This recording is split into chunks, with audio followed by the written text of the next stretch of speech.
There we go. Good morning. And welcome to our webinar this morning. I want to give you a little bit of the structure of what we are going to do today, and then we'll start right ahead, okay? So I'm going to try to share my screen real quickly with you and share the slide that has that summary of what we're going to do. First, I'd like to have a couple of introductions, maybe a couple of words from our chair, and then we'll go right into introducing our faculty, and they will talk a little bit about their research interests. And after that, we'll let you know about teaching opportunities that might be available to you if you're coming to us, a little bit more detail about that. And then the Linguistic Student Association is going to also let us know what they do. And then I'm going to release our faculty at that point, and it's just going to be the many of us, whoever's in the room interested. And I'll get you a little bit more about the program itself and what certificates you might be able to do if you're coming to us as well while you're doing your MA. And then we can have a little question and answer session. So I'm going to stop sharing now and introduce myself first, and then I'm just going to ask people to do the same and then say a couple of words, and then we'll move on to the faculty research. My name is Anika Chomai. I'm a professor here at San Diego State. I've been here for about 22 years now, and I'm the graduate advisor for the program. And I'd like to introduce now Darlene Beich. Hi, I'm Darlene. I'm one of the department coordinators here and in the Department of Linguistics. And I have been here almost 6 years, and I assist Enika with the graduate program, among a lot of other things. And the certificate programs as well, yes. Mm-hmm. Okay, great, thank you. Our next one is Professor Malouf. If you are the chair of the department, could you please? So yes. I'm Rob Malouf. I'm the chair of the Department of Linguistics and Asian Middle Eastern Languages. Would you like me to say something about the department, or should we go through? Yes, I think that would be great, and then I'll introduce the faculty as we go. Okay. So yeah, this you're interested here in the master's program that we offer in linguistics. We also have an undergraduate program in linguistics, and then, as the name of the department implies, lots of different languages. So we teach Japanese, Chinese, Korean, Arabic, Hebrew, Persian, and Tagalog. I think that's all of them. We also have lots of people who are working on computational linguistics, data science. You'll hear more about the text analytics certificate. We have connections with the data science, or the big data program here at State. In addition to the certificates you'll hear about, we also have one in Korean culture, one in bilingualism, one in transcultural communications. These are not part of the master's program per se, but as part of the community here. So if you would come to study here, you would have colleagues, students, professors who are, say, language teachers or are involved in the culture of Middle Eastern languages and Asian languages. Great, thank you very much. I think I'm going to get back to you about your research, okay? Let me just go through our faculty now, and I'll be the last one to say what I do. I'm going to start with Professor Semraj, since you're next on my screen. Hi, I'm Betty Semraj, and I have been at State since '97, so for quite a long time. I'm actually going to, before I get to my research areas, I thought I'd just mention briefly what I teach. Introductory classes to mostly prospective teachers, also discuss analysis. That's part of our new major in language, culture, and society. And then in the master's program in the TESOL applied concentration, I teach in my area, which is English for specific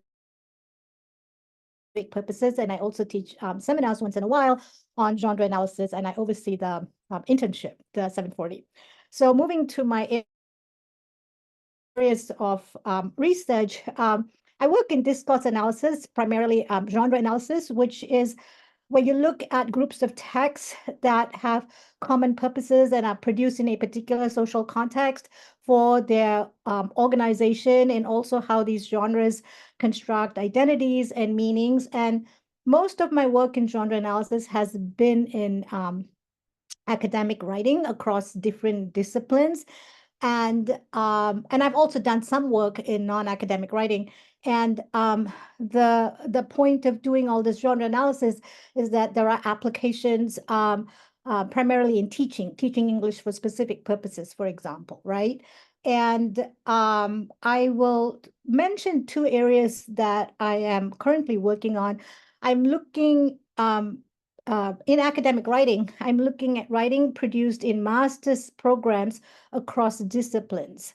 So not just like published work, but what students actually are required to produce in different master's programs. And I'm looking at the College of Sciences.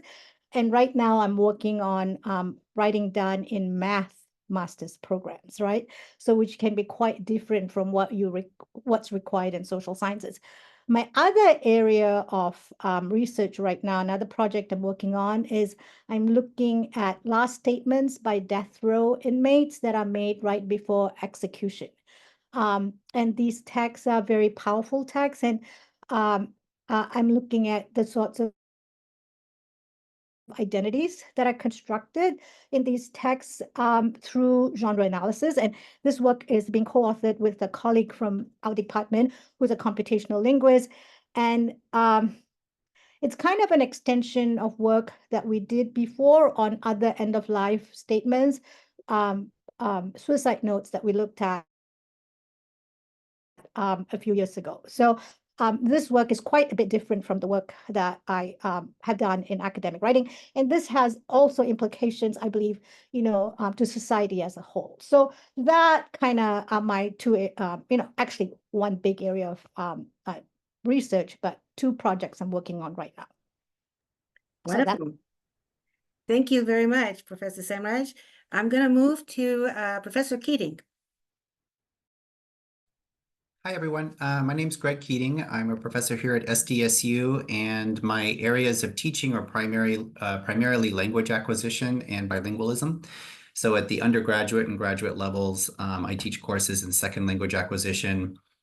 We've got some courses coming on in heritage language acquisition or heritage language bilingualism.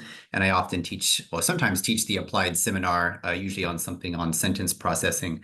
My research is psycholinguistic in nature. We look at reading and comprehension, and we use different techniques for looking at reading, like eye tracking or self-paced reading. And most of my research focuses on heritage Spanish speakers.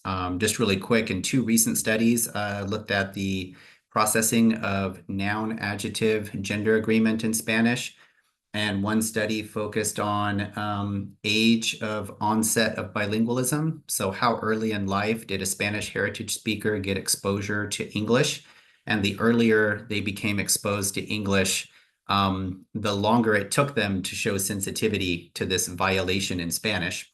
And in a related paper from that, we looked at the role of morphological markedness. So if the nouns are feminine, that's considered marked. If they're masculine, they're considered unmarked.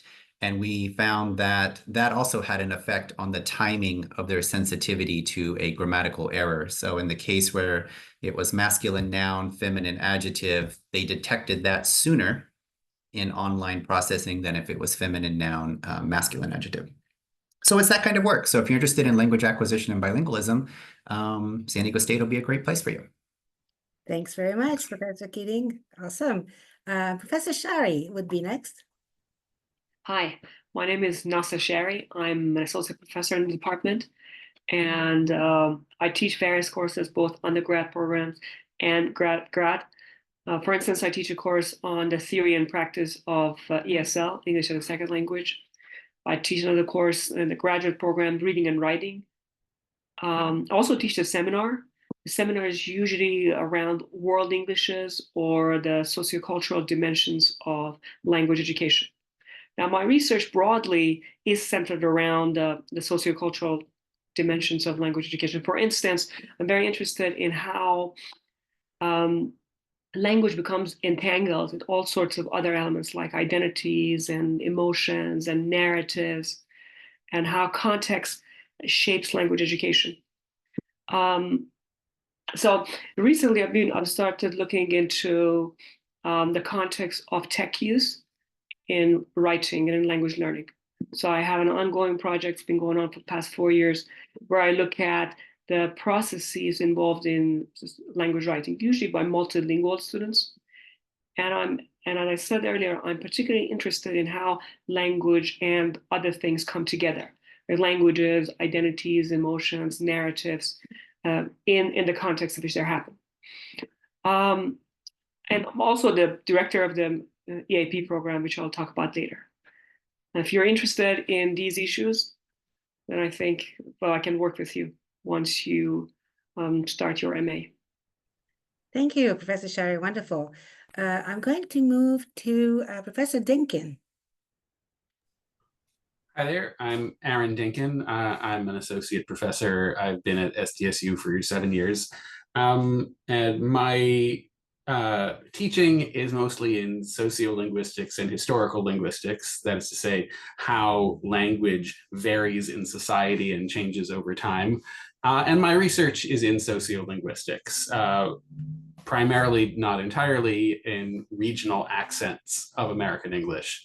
My main focus recently has been regional accents of upstate New York. I'm working on a project where I'm looking at regional accents of the town of Cooperstown, New York, which is the home of the Baseball Hall of Fame.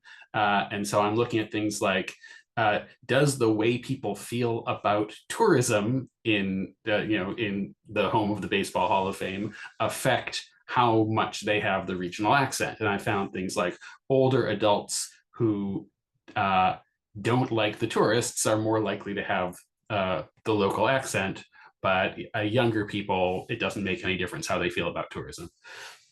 But I also do other work in the general area of sociolinguistics. I've looked at how people respond to thank you. Do they say you're welcome or no problem or something else? I'm collaborating with a friend of mine at another university and some papers looking at the regional accent of New Orleans. Anything about how the way language is used changes over the short term and how it varies between people in society. That's what I'm interested in. Thanks. Thank you. And now Professor Gerald.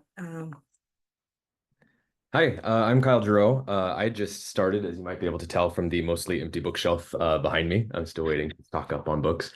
So I do research on syntax and semantics and the interface between them. So how meaning influences sentence structure and the constraints that it might put on the sentence. I'm particularly interested in verbs, which might seem kind of overly specific, but we see all kinds of interesting patterns with verbs and similarities and differences across languages and what their verbs are and aren't allowed to do. So I'm interested in kind of this universal generalization about what we know about verbal meaning and how that influences syntax.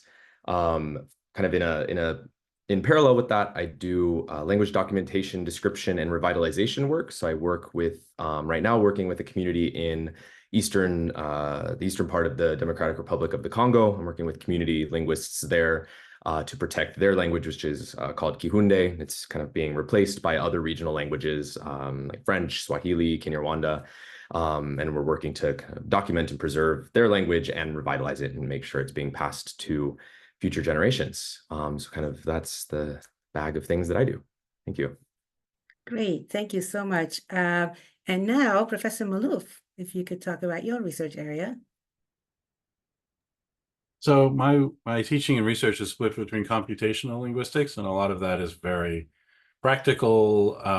Some of it is kind of like, well, how do large language models work? Like, what's the theory behind them? And then what can we use them for extracting information from large quantities of text? And then the more theoretical stuff that I do, I'm working lately on mostly historical syntax and morphology, looking at corpora, or collections of texts over long periods of time to see the way language has changed over a few hundred years. In particular, I've got one project working with colleagues in Hungary on the development of Hungarian morphology and how that's happened. And then also looking at some constructions in English. English has changed pretty dramatically in its grammar over the last 150 years or so in ways we haven't really noticed. But when you start to look at the text from the 1800s, you can see that how these changes are kind of spreading through the language. Great, thank you so much. And finally, I could say that I teach courses, for example, materials development for graduate students, and also a research methods class, which looks at quantitative approaches to analyzing, linguistic data, and also teach the seminar. And the seminar is usually about discourse and corpora, corpora being the, large collections of language samples. And so my research applies corpus linguistic methods to find language patterns in large collections of texts, as I just mentioned, which is also known as a corpus. In my latest work, I applied these corpus-based methods to extract lexicogrammatical patterns and associated them with teaching styles. I'm mostly interested in university teaching. And so, in contrast with maybe other educational studies, this study looks at language patterns and kind of, once again, associates them with styles rather than what educational studies do. They kind of come up with certain patterns that they look for in the classroom and determine teaching styles accordingly. So it's a kind of an interesting way to determine styles. I'm most recently interested in not just US classrooms, but classrooms where English is not spoken in everyday life, but it is the lingua franca at the academic setting. So that's my latest data collection that I'd like to do further and compare those styles based on the linguistic patterns with the US classrooms. I've also written other articles on academic vocabulary and how students use academic vocabulary in their writing, also using these corpus linguistic methods that I've studied and been doing forever, it seems. Okay, so I think that's it. We don't have any other faculty members, correct? Okay, thank you. I'm going to move on then to the teaching opportunities that I'd like to highlight for you. If you come to our program, what opportunities would you have that you could be engaged in while you are here? So first, I'm going to ask Professor Shari to talk a little bit about the English for Academic Purposes program, and then maybe Professor Malouf about Linguistics 101, and then finally Director Young, who could talk about the LGN program further. So first, Professor Shari, please. Well, you're muted, I think. You see, yeah. Sorry, yes. Okay.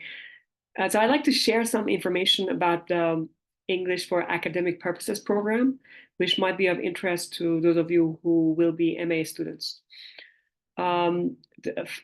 First, about the EAP program, the English for Academic Purposes program. It's a program housed in the Department of Linguistics and Asian Middle Eastern Languages, and it serves multilingual students, including but not limited to international students.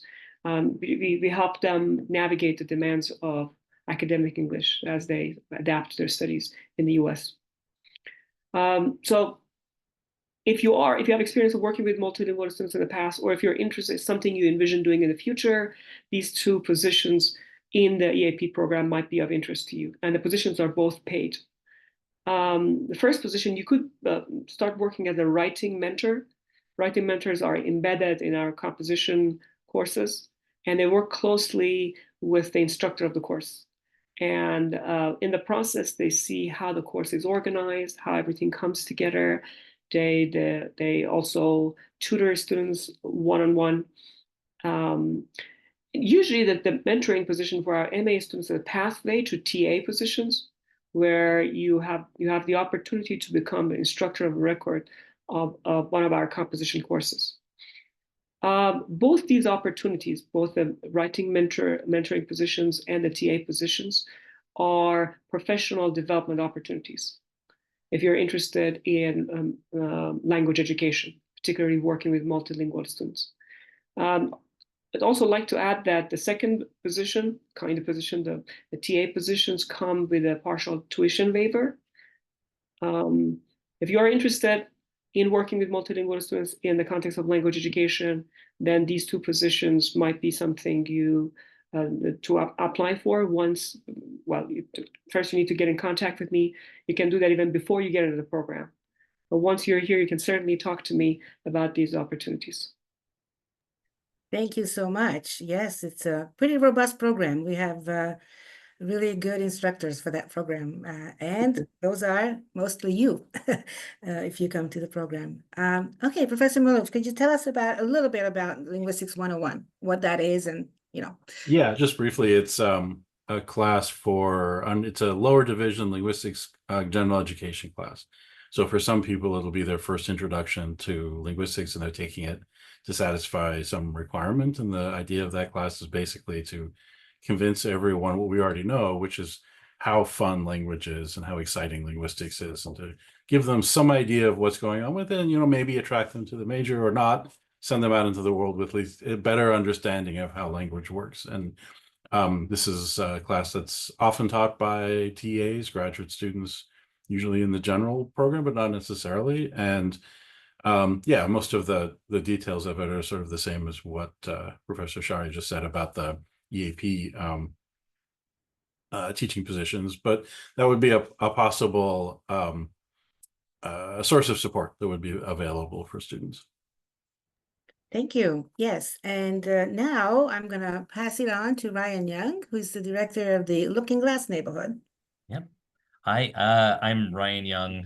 As Eniko mentioned, I am the director / faculty coordinator for the Looking Glass neighborhood. It is an after-school program that we run through the linguistics department at a local elementary school. And it's designed specifically for students who are enrolled in a few different linguistics classes. There's 430, 452, and 550. So students in those classes have an option to join us for this one unit course. It's called Ling 457. They can actually do it as students enrolled in that course, but they also have the option to do it as volunteers, because sometimes they reach kind of a credit cap and they just can't sign up for more classes. Anyway, so where the graduate students come in, we do have a few positions as GAs, so graduate assistants, who basically help run the program for me at the site of the elementary school. It's Rosa Parks Elementary School in City Heights in San Diego. It's been going on for, probably around 25 years. I think it was the late 90s when it was first started. I took over from my predecessor and former professor, retired Dr. Debbie Poole. And I've been doing this since we restarted post-pandemic.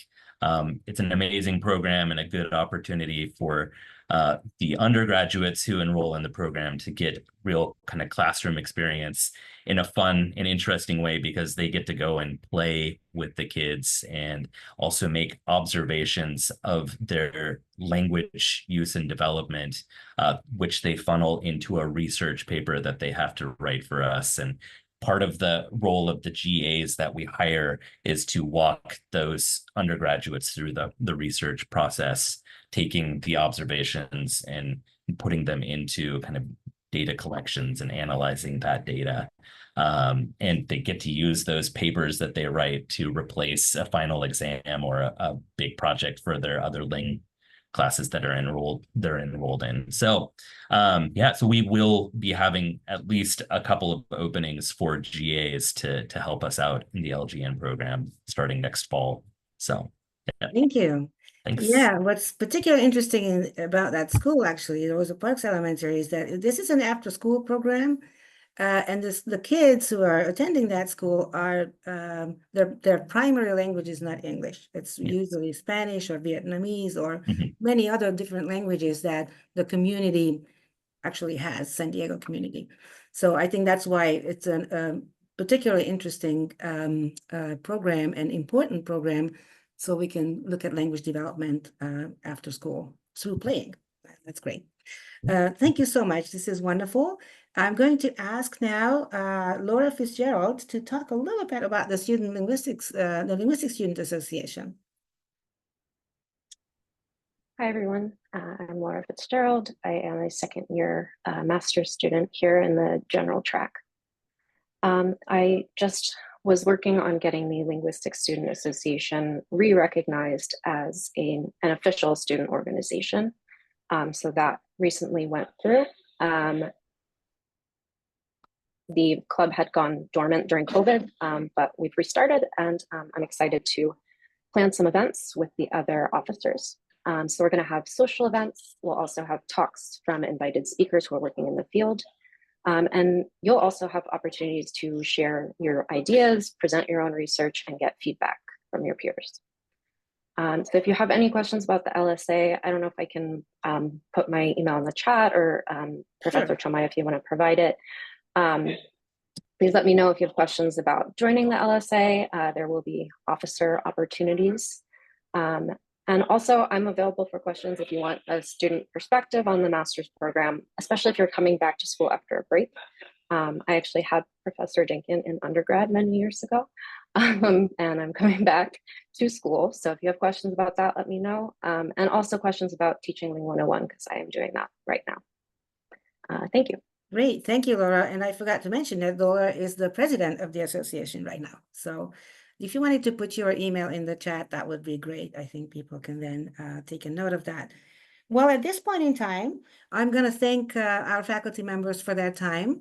Really enjoyed hearing you, actually. I always do. So I'm going to release you now so you don't have to necessarily spend another half hour knowing about the program that you know really well.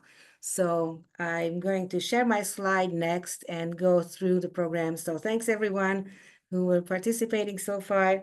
And then let me share my screen so I could go through some of the details about the program. And then we have a question and answer segment. If you have any questions, I'd be more than happy to answer now, or you'll see my email as well at the end, okay?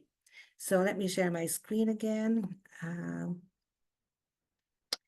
And maybe I'm not going to run this because it's easier for me to manage to see you and then just go through the slides, if that's okay. I'm just going to kind of go on in this area if I can. Okay, so first of all, I'd like to tell you where the students are coming from to our programs. It's not, you don't have to be a linguistics student or a linguistics major to get to our program. So they come from linguistics backgrounds. Okay, that's good. They have BAs in linguistics, but there are other majors, for instance, language majors, like Japanese, Spanish, and English majors who are becoming students in the MA program. But we have students on speech pathology, psychology, communication, education, and even international security and conflict resolution, which is a political science degree, actually, and philosophy as well. So we have a wide range of backgrounds among the students. In other words, you do not have to be a linguistics major for your BA to come to us. The other question that I wanted to share with you a little bit, or detail that I wanted to share with you a little bit, is where students go. What kind of jobs can you get, basically, with this degree? And so the program has two specializations, general linguistics and applied linguistics / TESOL. I'm going to kind of introduce them a little bit in a minute, but so the students who are in the general track, they become lecturers, for example, at SDSU further. A lot of our lecturers at our department are our own graduates. They could become, or they became high school teachers, for example. They can work in the industry. Many of the students got really good jobs at Amazon, Google, or Qualcomm. If you do a computational focus and get one of those certificates that I'm going to introduce later, then it's really competitive. You could become really competitive on the job market for these kinds of jobs. Many of our students also go to PhD programs, to UCSD or UC Irvine or USC, University of Michigan, Ohio State, a whole lot of different schools. And there were a couple of students who went to law school after this degree, to Stanford or UC Irvine. Okay, the applied students, applied linguistics is mostly related to TESOL and most related to teaching English as a second language, really.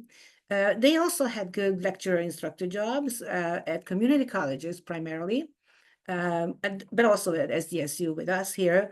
So these are ESL related jobs usually. But, you know, UC Santa Barbara, Grossman College, UCSD Extension, or continuing education, we have really strong ties with these schools. They also got the New York Community College jobs, which is also very nice. They became academic coordinators abroad in Korea and worked for the or worked for the State Department in terms of you know, becoming an English language fellow in different parts of the world, like Kyrgyzstan and Morocco, and so on and so forth. Or they were working as foreign service officers as well. You know, some of our students get Fulbright Awards, which is a prestigious award to work abroad as an English teaching associate, but you can also apply for Fulbright to do research abroad. So our students are quite successful in these areas, but they also went to PhDs to UC Santa Barbara or Northern Arizona or Georgia State. You know, it really varies. Okay, so let's see. Let me just show you a little bit about the structure of the program. As I mentioned, there are two specializations, you know, General Linguistics and TESOL applied. But, you know, there are about 16 units that you have to take no matter which specialization you are in, okay? So about 16 units, that's about half the program you will share between the two specializations. And then you know, do special classes according to which area you're interested in, mostly general or TESOL. I'm not going to bore you with all of this. I'm not going to go through them, but if you have any questions further, I'm more than happy to answer them either, you know, after this introduction or via email. You could also find this information, by the way, on our website. So this very packed page here will be probably better to be, you know, processed through the website perhaps. But I just wanted to show you that the core structure of the program is half of the program you take classes together, and the other half, you know, there are different classes that you take depending on your specialization. Now, the next question really is eligibility. What do you have to do in order to get into the program? Well, first of all, so 3.0 or higher would be good. You know, during your BA. GRE is not required for admission for fall 25. We used to require it, but not anymore. So that's good. If you're an international student or you had your degree abroad somewhere, then you have to take a language test as well. And it's either, there are 4 different language tests that you can take. And this is also on the website as well. So you don't have to, you know, memorize all of this or, but it's the TOEFL or the IELTS. The IELTS is the British version of the TOEFL basically. And it allows you to attend higher educational programs if your language is not English as a first language, like mine. I'm a non-native speaker of English, and I had to take TOEFL in order to do my studies. Actually, I took IELTS and TOEFL, both of them. Anyhow, but you know, for 25, we accept Duolingo scores or the PET scores as well, and I could give you more detail about that. Now, you also need to write a statement of purpose, which could be 250 to 500 words. It's good if it's not too much more, but I think it's about a page, really letting us know why you're interested. You need to demonstrate you understand, you know, where we stand, what we do in the SDSU program, and you maybe could identify some research area already or topical area already that our faculty just presented here, which you can also, again, read on the website as well. You will need official and unofficial transcripts, and I'll tell you in a minute what you need to submit where. And the emails, names and email addresses for 2 professors who can write letters of recommendation for you. The 2 letters we prefer by professors if possible, but if you don't have that anymore because you've been out on the job market for a while, and it might be harder to get professor letters, then one of the letters could be by an employer as well. So, no worries about that. Again, all of this is described on the website as well.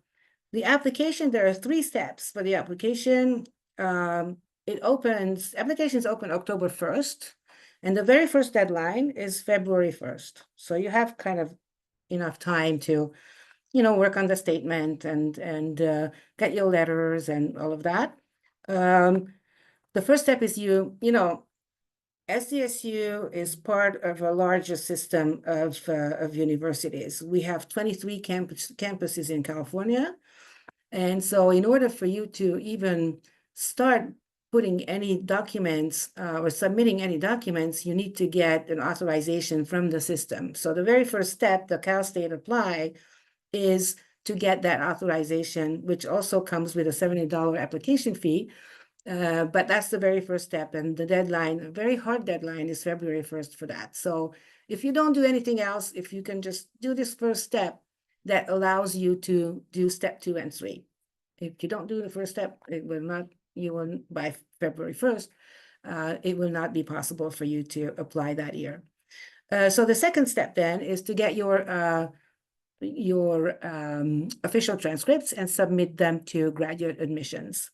As you see, there's an address there, which again I can share later, but this is also on our website as well. So that's February 15, and then you need to write your statement of purpose and 2 letters of recommendation and your unofficial transcripts by March 1st. So you have quite a bit of time to be able to do all this if you want to come to us, and I hope you do. So let's talk a little bit about the certificates then, and then I'll let you ask questions if you will. The certificates, there are 4 different certificates that you could obtain while you're doing your MA if you wish. And the way to do that is taking electives in a very planned manner. So you don't have to take many more courses outside of the MA, but it could the credits for the certificate could also count for credits in the MA as electives, let's say. We have the Teaching English as a Second Language Basic Certificate. It has course requirements that are very different from the Advanced Certificate. If you are an applied student or applied/TESOL student, then you automatically will get the Advanced Certificate because the courses overlap between what you are required to take for the applied specialization and the Advanced Certificate. If you are in the general, you could do, you don't have to be in any of these tracks, but you can also do the computational and the text analytics certificates. Again, you just pick and choose the elective courses so that you could get both the MA and the certificate as well. Computational and text analytics certificates are a little bit different from one another, and Professor Malouf, who is the chair now and the advisor for the certificate, can tell you a little bit more about that. And a lot of times, people actually get both certificates because some of the courses overlap even there. So it seems to me that we have a good program because there are multiple things that you could do, not just the MA per se as a degree program, but you could have the certificates and the certificates, basically, with our program. So if you have any questions, we can talk about them now, and I'm going to stop sharing for that period of time. But Darlene Beich, who introduced herself at the very beginning, is the coordinator.